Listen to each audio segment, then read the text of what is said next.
nasa mabuting kalagayan ni si Santino. Nasa piling na natin siya. Sa piling ng tunay ng pamilya.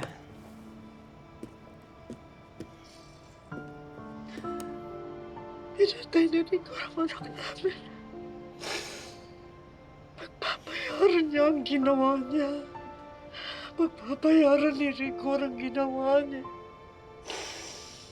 Pagbabayaran lahat ni Rigor ang mga kasalanan niya. At ang pinakamabigat ay ang pagpatay niya sa sarili niyang anak.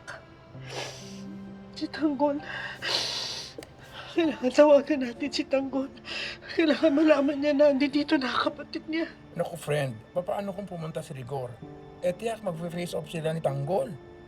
Roda, karapatan ni Tanggol na makita man lang si Santino bago natin siya ilibing. Mahal na mahal ni Tanggol si Santino. At hindi man ako ayaw na dumalaw siya.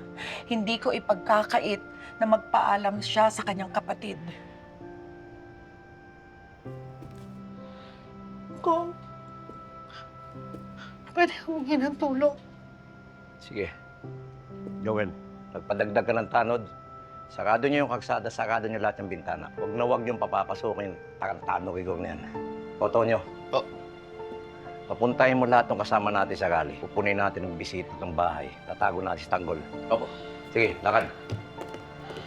Maraming salamat ko. Walang naman tinding. Tsaka, Marites. Pakisabihan si Tanggol, doon na lang dumaan sa likod. Para wala makakita sa kanya, ha? Salamat ko.